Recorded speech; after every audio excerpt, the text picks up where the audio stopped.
and someone out there more than anybody other than myself who's had the courage to be the tip of the spear exposing 9/11 truth until the point they won't even have him on places like Fox News anymore because he wins these debates bringing up Tower 7, is former Minnesota governor, best-selling author, host of Conspiracy Theory on True TV, now has his own unfiltered, tape-to-air or live sometimes show that I've been on, Off the Grid television and ORA TV, Off the Grid, ORA.TV/Off the Grid, or just type in Jesse Ventura Off the Grid or type in Jesse Ventura YouTube. You can find it all. And this is what I love seeing happen, this revolution of individuals doing their own shows, totally uncensored, unfiltered. And so we're going to talk about that. He's with us for the rest of the hour. Great looking site, Jesse Ventura Off the Grid at Aura.TV, just like PrisonPlanet.tv. And he joins us right now. But first, he's down in Mexico. I want to play this clip for him and get his take on this 30-year-old Matthew Mills who snuck through security, infiltrated, got on one of the employee buses to infiltrate, to tell the truth. True special forces for the truth and America against this inside job. Here is part of the clip. No, I always imagine myself making great plays, but you never think about being MVP. Investigate 9/11. 9/11 was perpetrated by people within our own government. And again, that simple statement, and then they're freaking out in their response all over the news last night and today. This is all over every news channel, causing a giant debate.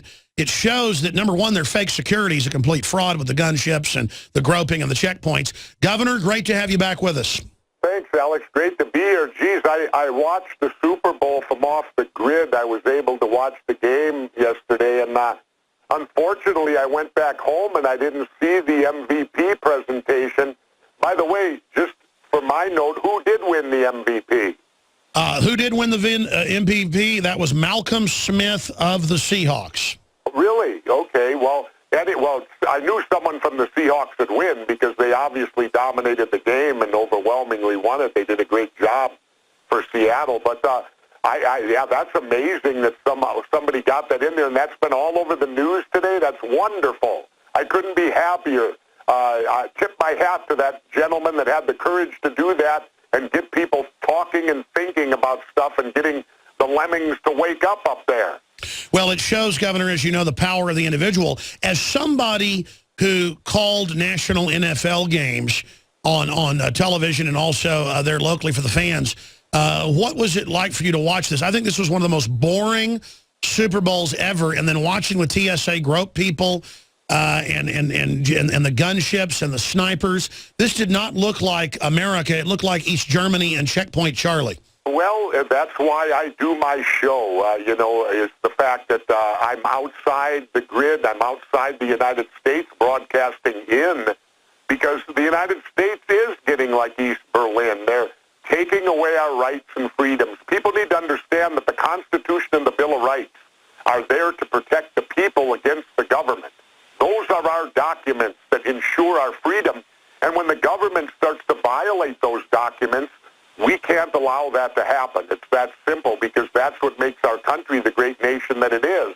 And for this guy to penetrate the Super Bowl and be able to stay on national TV, 9/11 was an inside job, and now they're all up and outraged and irate. It'll be interesting to see what the end result of this and the backlash of this is. Will people become more aware? But they're going to try to marginalize this guy and say that he's some sort of nutcase naturally. Well, if you go up to Google and put in 9/11 Inside Job and click News, there are literally thousands of articles all over the world, TV. They are taking what he did, kind of like when I got on Piers Morgan, and just putting it everywhere. Those 15 seconds literally just showed what a fraud the whole thing is. What is your angle on the fact that, I think it shows that it's total security theater that this guy was able to do that? Well, it shows how vulnerable everything is, though, too, Alex, because you think at the Super Bowl, that would be a lockdown situation. How protected was the Super Bowl yesterday? They really had helicopters flying around, and was it truly that difficult to get in? Would you have to go through 3 metal detectors? Let me break it down. Jakari Jackson, our reporter, along with our camera guy, who had to leave their cameras behind, obviously, that were there for 3 days before and during covering it. And I had to buy them, by the time we got tickets, $1,700 for nosebleeds almost at the very back of that giant stadium. They do not allow cabs to get within a mile of it. They do not allow taxis. They do not allow limos. You have to get on a train and wait 2 hours each time on trains. People collapsed inside the train, sitting there for hours in the heat because they had heaters on. That was on the in the news. They would then bus you, and it would then take another 2 hours after the train gets there to go through security, where they search your bags, grope your body, metal detector you, and then do it again, as you just said. But then no one ever scanned or checked their ticket, ever. Not even getting on the train. It was ultra bizarre. Jakari was like, well, wait a minute. There was all this security, but there was no security. And there were men with machine guns everywhere, police dogs, snipers, gunboats, 5 helicopters, jets flying over that weren't even... Yeah. You know, Alex, the question needs to be asked this, and this is what I believe the people need to be asking the government, is why, if we're indeed that vulnerable and we're really that much under attack that the United States is now turning into East Berlin with its security precautions, we need to ask the million-dollar question. Why? What have we done? And I'll repeat that. What have we done to incur the anger of people throughout the world to this extent? Because that's what we need to be looking at. What is causing people to hate the United States to the extent that they are? We used to be looked up to. Everywhere in the world used to look up and try to emulate the United States of America. They all wanted to be us. You know, they all wanted that. But today, there's nobody doing that anymore. And if we have to lock down our country for fear of attack from some unknown entities, well, then we need to start looking in the mirror saying, what are we doing that is causing this type of behavior throughout the world? Because, you know, we certainly didn't have to protect our Super Bowls 20 years ago like this. I mean, naturally, there's always been some type of security at every event. But as you stated, the security was to make sure people had tickets. You know, because it used to be you had to worry about scalpers and people sneaking in. Well, and you had real police out there who knew what to look for. You know what it is, Governor. It's about training us to be slaves, training us for the police state, training us for a lockdown America during a financial collapse. Why do you think they're setting up what I would call classical incremental martial law? What do you think it's in preparation for, Jesse Ventura? Well, it troubles me greatly because obviously somebody feels there's going to be a need for martial law. That's right. And I can't for the life of me figure out if our society is what we deem it to be, why there would ever be a need for martial law. What in the United States of America, you know, people need to wake up and realize that they have, each of us as individuals have about as much chance of being attacked by a terrorist as we do winning the Powerball. And yet, we're preparing like some sort of Al-Qaeda invasion of Normandy is going to happen at Virginia Beach, Virginia. And it's insane. And I have to agree with you, Alex. The people in the know must be preparing for something that they sure don't want us to know about, because this lockdown of America over 9/11 and over the Patriot Act is utterly absurd. It's time to get rid of the Patriot Act and take the country back to what it used to be, instead of this police state they're turning it into. My issue is they just keep accelerating it to where more and more it sounds like a good idea to leave the country like you've done. Shifting gears, I believe, as you've said, getting off the grid, becoming self-sufficient, that's how you make sure you can't be domesticated. This system wants you on food stamps. It wants you dependent. It wants you scared, not having your own guns, with police all around with guns. They want us domesticated. So I want to spend a few minutes before we get back into the news and this latest overdose and the heroin out of Afghanistan. I want to ask Governor Jesse Ventura, because I had a lot of fun being on your show last week, uncensored, and it was just great. I was on Skype. You were on Skype. Felt like I was there in the room with you. Spend a few minutes talking about some of the shows you're doing. I mean, you're doing them, what, 4 days a week at least, and some of the stuff that's coming up, because, I mean, this is the type of show that I personally am going to be watching. Well, it's fun for me, Alex, because as you know, since I left office, I've had a very difficult time getting my message out there. You stated earlier Fox News won't have me on, MSNBC won't have me on. CNN allows me on a little bit. My last book, because it dealt with the Kennedy killing, none of the major networks would have me on, not NBC, not ABC, not CBS, Fox, none of them. And I've always, since I got out of office in 2003, when I had that debacle that happened at MSNBC where they wouldn't put me on the air because I opposed the war in Iraq, and they paid me for 3 years and literally handcuffed me and kept me off the air. Since then, I've been fighting to find a way. How can I talk to the American people unfiltered? How can I talk to the American people without it being on these stations that decide whether I can come on or not? And Aura.com has come forward, and it actually happened while I was on a book tour. I did Larry King, and I thought Larry had retired. You know, I thought Larry left CNN. I didn't know that he was on the Internet. I said, Larry, what are you doing? He said, oh, I'm on the Internet. You need to be on this. And that's how it all started. Aura TV does Larry King, and they got interested then in me, and they felt I was a voice that needed to be heard. And the important thing is the owner of the company is not from the United States of America, so therefore he has no dog in the fight when I want to criticize our policy and be an engaged American citizen and be vigilant, a term that I've been using from the start that I like to assume President Obama stole from me for the State of the Union address, because lo and behold, he also used the term vigilant. And this show has offered me that ability and to be able to, and I thought to myself, you know, I've been inside the United States yelling and screaming from the inside out, and nobody seems to want to listen. Maybe it'll work better from the outside going in. So that's what it's done for me doing this show. I can't tell you how happy I am. Uncensored, any topics I want to talk about.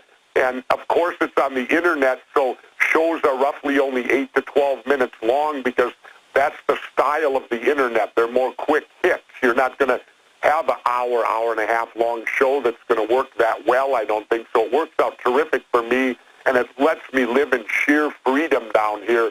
And we'll be moving it about, too, the show, Alex. We don't want them to get a pinpoint on us. We don't want them finding us with drones. So we'll be doing the show from different locations off the grid. We'll keep them guessing. Well, it's just really exciting, the revolution of true independent media. Larry King, when they kicked him off 3 years ago, had 2 million listeners, viewers a night. Piers Morgan, and I know you know him, he has you on, you know, it's down to about 400,000. MSNBC has gone from 1 million down to about 300,000. I mean, back when you were on MSNBC, they had 5 million viewers, 10 million viewers some nights. Mainstream media isn't just dying because of the Internet, because my show is just exploding, and many others are. It's the content. But they're still, I mean, Larry King wasn't controllable enough for them, so they got him off CNN. And it just shows, what do you, Jesse Ventura, you're a smart guy, you're savvy. Where do you see the media wars going? Where do you see the establishment going? Where do you see just, you know, all the new banker bailouts, all the corruption? What is your gut about where the future of humanity is going? Well, you know, to me, when you're talking communications, it's the Internet. I mean, you know, it's taking over so strong now. That's why I'm on it, the freedom of being on it. And you can rest assured the government is going to try to get control of it. They've got to, from their perspective. If they're going to control us, they got to control the Internet. I personally hope they never, ever get control of it. I love the freedom of it. It falls right under freedom of speech, our First Amendment and the Bill of Rights. We have the right to speak freely. And the Bill of Rights, freedom of speech, as I've said so often, it's there to protect unpopular speech, because popular speech doesn't need protecting. It's unpopular speech that needs protecting. That's right. Or speech that goes against the status quo. It may be minority speech you're talking about here. Excuse me. Something that the majority doesn't necessarily can control. And that's what's important about the Internet. Well, that's right. And so, Alex, I think the Internet, and I'm probably being very liberal here, I see the Internet taking over all communications within a decade. Oh, I agree. Totally. No, I think you're right. maybe 5-6 years. I mean, the way it's going. But cybersecurity, Homeland Security, they admit with big media, they want to censor it, track it, tax it, web ID it, and geolocate it, geo-filter it, so that they can kill competition because these guys can't compete with us, Governor. Well, you know, and that may be the case. It's like the old saying from Deep Throat, Alex, follow the money. The money will lead you. You know, money is what gets government to react. Money, money, money. If there's money to be made, government wants a piece of it. On another note, we'll switch gears here. Again, I want to talk about, you know, and this makes a good transition to the war on drugs that you wanted to talk about.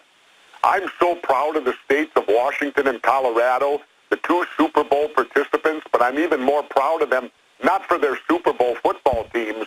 I'm proud of them because they have voted, the people in those states, to legalize marijuana and strike a blow against this war on drugs that in a free society should never be happening. Drug addiction should be treated medically. Addiction should be treated medically, not criminally. You can be addicted to anything. People, imagine the addiction to coffee. Now, and that's a powerful addiction. I remember when I was in the Navy. If you didn't make the coffee, the chiefs were ready to hang you from the yardarms, you know? And I never drink coffee. I've never been a coffee addict. But when you watch people not get their morning cup of coffee and you watch how it affects them in their daily life, clearly it's a powerful addiction. Well, again, addiction, you can be addicted to Hostess Twinkies, for that matter. Exactly. You're not going to arrest people for sugar, though now Bloomberg, the outgoing mayor, wants that. Let me shift gears before we get into the drugs, because I want to tie it in. We're about to go to break. I'm going to come back and talk about the dead actor who I was a fan of. He was a great actor, and this super heroine that killed him, and tie it in, you know, to how the drugs are being shipped in from Afghanistan, and get your take on that. But since you mentioned censorship of journalism and the internet, as you know, we'll put the LA Times article on screen. Los Angeles Times, who's a journalist, Senator Dianne Feinstein, wants to draw a line and literally shut down bloggers, talk radio, you name it, and not let us have journalistic protections. She's absolutely a monster. And you've got John D. Rockefeller, the senator from West Virginia, saying, quote, we'd be better off if the internet was never invented. So I agree with you. And I remember calling you the night and calling Tyrell the night. I've never done this on the TV show, even though I was involved in, like, at that time, like 10 episodes of the 16 or so that had been on. And I'll never forget calling you as a consultant and saying, Governor, I just want to say congratulations for putting the most powerful television on ever. Your FEMA special exposes the whole takeover plan, the whole plan with the FEMA centers. I cannot believe this got on air with almost 2 million viewers, record views for a new show on True TV. Then Congress gets involved. All of it happens the way you skewered that congressman, and they killed it airing again when they normally air it 50 more times, so it's seen by upwards of 50 million people. Most re-airs have 1 million viewers. Incredible to see that so threatened the establishment that within hours they flipped out. Can you speak to that? Well, it was, I don't know if you want to call it an honor to be taken down on the congressional floor, but that's what actually happened. Congressman Cohn, the guy who co-sponsored the bill to build these FEMA camps, actually chastised me and my show on the floors of Congress. And I guess I should take that for a compliment to get that far. But you're right. That show never aired again. They then removed it and wouldn't even acknowledge that we did it. They took it off TiVo. They took it off the cable servers. Oh, yeah, they did all that. So people out there that believe that we're not already being operated under a certain censorship are naive and sadly mistaken, and they better wake up to the fact that, you know, even a show like mine, when it comes out and tells the truth on a particular subject, if it offends too many of the status quo or the government, they'll step in and do what they did to that show and basically remove it so that more people can't ever see it. But it's still out there, because the great thing about the internet today is once it's shown once, it's going to be somewhere. Well, we're going to break, but I want to come back and get into the drug war, other key issues that you're focused on. But I wanted to raise that because people better appreciate PrisonPlanet.tv, the InfoWars Nightly News, our subscription service. They better appreciate Governor Ventura and ORA TV /off the grid, Aura TV. They better appreciate that Ventura 4 days a week is producing a show, that 6 days a week we're doing it. It's hard work. We're all in this together. We love freedom is why we do it. But it's not pearls before swine. Going back to former Minnesota Governor Jesse Ventura, who I just admire so much because he's a trailblazer like Ron Paul. He never has compromised. He's the real deal. And that's why the media tries to attack him and say, oh, he's not the real deal. Because just like they do with Rand Paul and people, because he is the real deal. And I want to read this quote before we get into the drug war. And the fact that Jesse Ventura wouldn't be censored on MSNBC and, turned down his top-rated. He had the top-rated show on there. Then they got rid of the other guy that had a top-rated show, Donahue. And they're getting rid of everybody. And remember, these are real people that these networks could win with, but they cannot allow the idea of legalizing freedom. But I want to read a famous quote about the man in the arena. And I want all of you to pledge to be men and women in the arena. This is by a former president at the time. He just been out of office in 1910, Teddy Roosevelt. It's the man in the arena. Citizenship in a republic. It's not the critic who counts, not the man who points out how the strong man stumbles or where the doer of deeds could have done them better. The credit belongs to the man who is actually in the arena, whose face is marred by dust, sweat, and blood, who strives valiantly, who errs and comes short again and again, because there is no effort without error and shortcoming, but who does actually strive to do the deeds, who knows the great enthusiasms, the great devotions, who spends himself in a worthy cause, and who at best knows in the end the triumph of high achievement, and who at worst, if he fails, at least fails while daring greatly, so that his place shall never be with those cold and timid souls who know neither victory nor defeat. And, Governor, I want your take on that quote and your philosophy on life. Then we're going to get into the fake drug war. Well, I agree totally with that. It's what you do in your life and how you conduct it, and you don't have to be a big national leader if you just live day to day and stay a vigilant citizen. Focus on what's happening locally in your local school boards, what happens in your local town, and remain active, because those are the heroes that make the United States the great country it is, are the everyday citizens that take part in the creation of this great country and keeping it running like it is. And Alex, we're just lucky that we're the people that seem to have a voice and can be heard, but we really need the millions and millions out there to stand up and finally be counted, because if they don't do that, we're going to lose our great country, and it's not going to be the country that you and I were born in. It's certainly not the country that I was born in. And the direction it's heading for me today, it's not the country that I want to die in. And I would like to get it back to being the country I would like to die in someday. Well, that's right. And you've said that if people get behind a national movement to have you run for president, if they get it lined up and show enough interest, then you'll do it. But you can't do everything. A guy 2 weeks ago ran into a burning house to get his Xbox. And that same week, a guy wouldn't run in his house to get his kids. And I think about people rioting and burning things and tumbling over cars and attacking police in Seattle when the Seahawks won. You know, I wish people would show not that energy for rioting, but that same energy politically for freedom. What's your take on that, Governor? I agree. You know, people need to get more motivated. Let's remember something. Football is nothing more than entertainment. And that's the real problem with our country today. We have become an entertainment society now, where entertainment is the most important thing in our lives. And if they look at history, they'll find out that's exactly what happened to the Roman Empire, was they became enhanced with entertainment. Entertainment became the main focus. And, football's great, sports is terrific, and being entertained is a wonderful thing. But if you break your day up, we need to get back concentrating on the real things in life. You know, it used to be you concentrated on working an 8 or 10 hour day. Today, that's the sideline. What people focus on today is, how do I entertain myself that other 4 to 6 hours when I'm not working and I'm not sleeping? And we need to take more pride in our work and more pride in being involved in our communities, helping people out. You know, I often laugh because you hear stories about, I'm an admitted atheist now, and you hear stories about, well, atheists, they don't have values. Yes, we do. And it's the value of every day treating your fellow man, the old golden rule. Treat people the way you would want to be treated.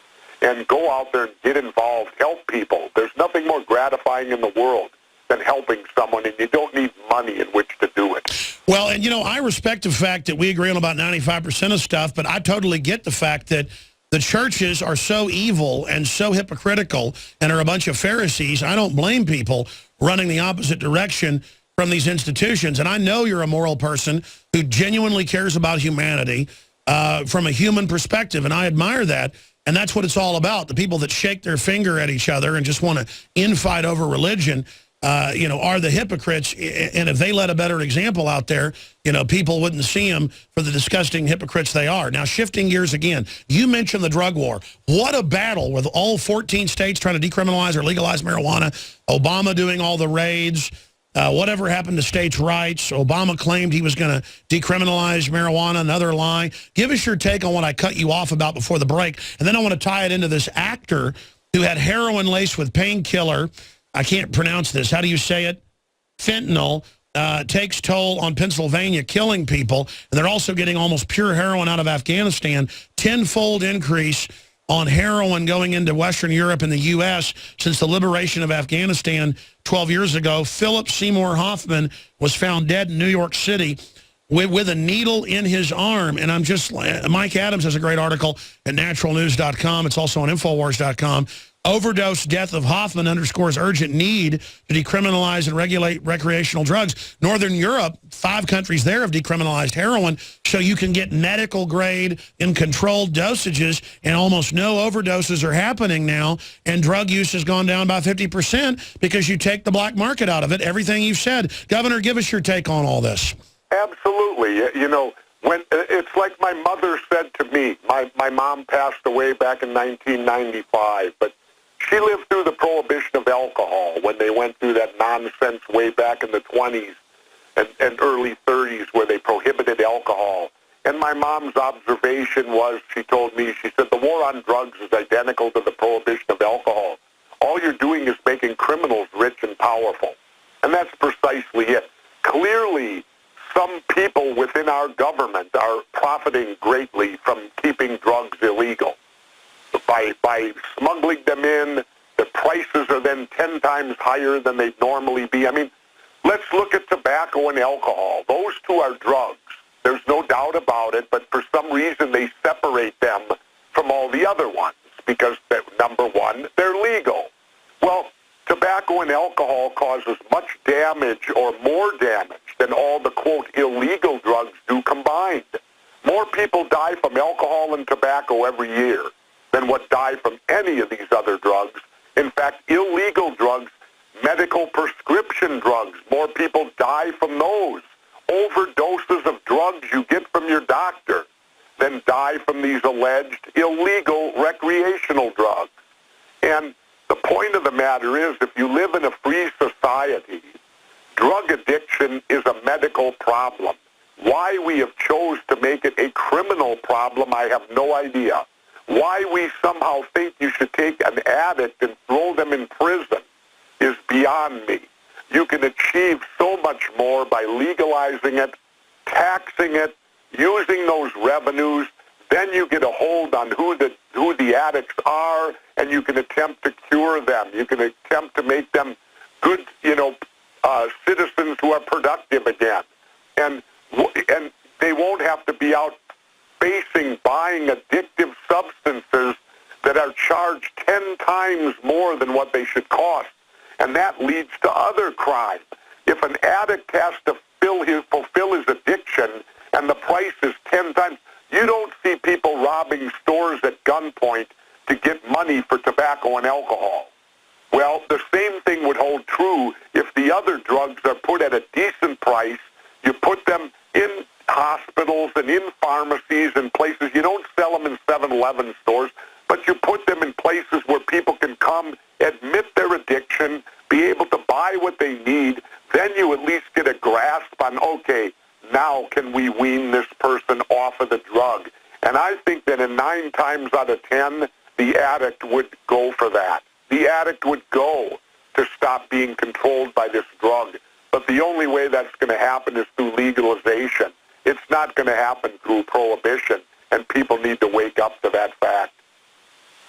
That could be a university dissertation. I know you taught at Harvard. That was perfectly said with all the facts. I mean, look at Prohibition ending, you know, in the early 30s, and the police had been corrupted, alcoholism had tripled, billions had been made by the mafia and corrupt groups and Joe Kennedy. And so they literally went and lobbied the well-meaning Christian PTAs and people to go all over the country and get drug laws, state and federal, passed, where they'd put you in jail for 20 years for a marijuana cigarette, so that they had something new to deal. And then women need it because it's so expensive, so they become prostitutes, and the local government thugs can run that. I mean, this is all a racket, and everybody knows it, and I don't see how long the drug war can go as the public, all the polls show, want decriminalization across the board, Jesse. Well, then what you've got to do, Alex, is simple. You have to start electing people that agree with that position. I remember when I ran for governor of Minnesota, during the election, I made a simple statement. I said, it's time to look at legalizing drugs and prostitution. Oh, my God. The head of the Independence Party of Minnesota went ballistic. She thought I had blown the whole election. She goes, oh, we were contending. Now he opened his mouth on drugs and prostitution. We're going to lose the election. It's all lost. And I'll never forget my partner, Dean Barkley, who was instrumental in getting me to run for governor. Dean walked into the room and sat down and smiled very calmly and says, look, how do we take this lemon and turn it into lemonade? And he came up with a great idea, and it worked. He said, we're going to come out there with the position. Jesse Ventura is the only candidate with the courage to talk about these real issues, because drug addiction is real. Prostitution is real.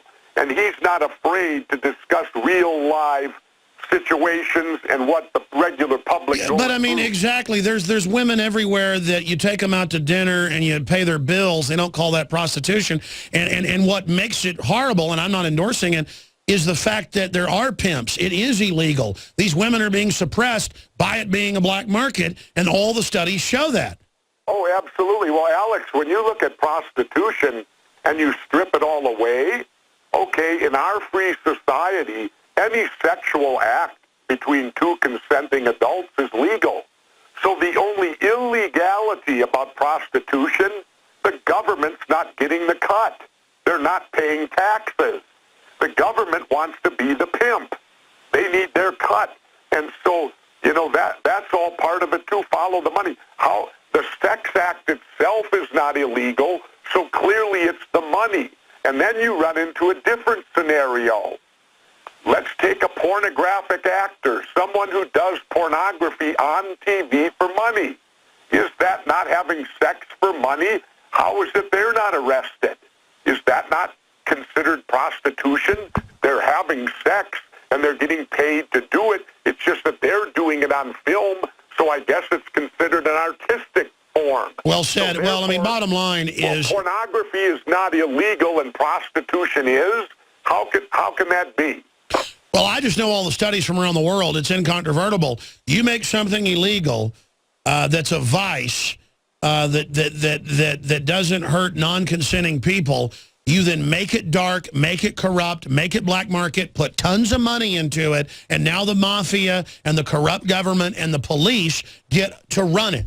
And that's why they want it illegal, so that they can run it on the dark side, period. Well, and it's also so that the prices will go up. Because that's right. Anything that's legal, the price drops. You watch in Colorado and Washington how eventually the price of marijuana is going to drop there where it's legal, because there will be competition. There will be growers of marijuana who will decide, you know what, I'll undercut the price. And I'll sell more then because my marijuana will be cheaper. And that's called good, clean competition in capitalism. That's what drives prices down, is competition. And by legalizing marijuana, and then let's look at it from a different standpoint. For those that think Jesse might be crazy or Alex is crazy, marijuana itself is the best that you can get for creating biodiesel fuel. And then we can stop using corn and use marijuana. No, I always imagine myself making great plays, but you never think about being MVP. Investigate 9/11. 9/11 was perpetrated by people within our own government. And just those 15 seconds have now become a sensation all over the news as they attack him, but as it causes the debate, I'm going to hold him a little bit in the next hour after Governor Jesse Ventura leaves us. But Jesse, he's a listener. He's been able to get in, and we're going to talk to Matthew Mills. What do you want to say to him, Governor? Well, Matthew, I want to say, you know, unbelievable the courage you show, and good for you to speak your mind. I would ask this question of what are they going to do to you, or what are they doing to you for what you just did? Am I on the air right now? Yes, you are. Go ahead, sir. I don't think they're going to do much to me. I only got like a summons, a ticket, and I don't even think it's for that much money. They grilled me for a while. They were really, really intense. It was pretty much everything but the spotlight in my face. They were real. The one guy actually said he wanted to punch me in my jaw. So they were kind of mad, but I don't think I'm going to get in any big trouble. Well, that's amazing. What's been the repercussion for you? Are there media that want to talk to you, or are they marginalizing you and not talking to you? Well, I got a bunch of calls yesterday, but I was in the holding cell in the stadium until pretty late at night, until pretty much the stadium closed. And I had a bunch of texts and calls, and then one guy I finally answered. It was from NJ.com, and he just asked me some questions, and I was candid with him. And, that's right. You got interviewed by the New Jersey local paper there in the main city. Listen, can you hold, and after the governor leaves us, I'm going to come back and debrief you on air? Sure. All right, thank you for calling in. Our listener taking action. He's done work with We Are Change in the past as well, and he is one hell of an info warrior. I tell you, it's great to be part of this family of freedom fighters, Jesse.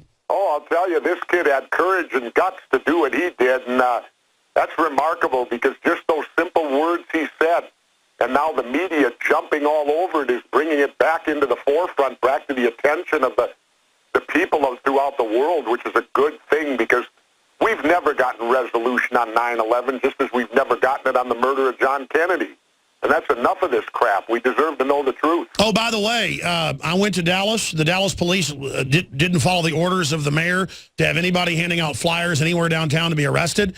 So they Homeland Security hired sheriff's deputies to basically punch us and attack us on video. I don't know if you heard about that, but it was online and made national news. This was after the memorial and everybody was gone. The police opened up the barricade, said you can go in now to downtown, and the feds had sheriff's deputies attack us. Well, and all of that because we don't believe the official story?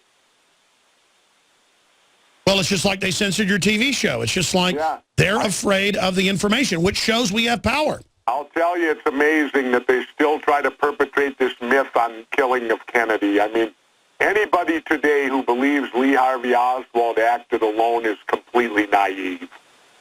There's so much fact out there. There's so much you can learn about it to know that it's not true.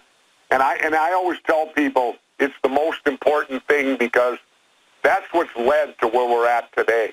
Had Jack Kennedy lived, I believe we would be living in a different world than what we live in today. They killed everybody that stood for peace because obviously there are people in the world that do not want peace. They want war.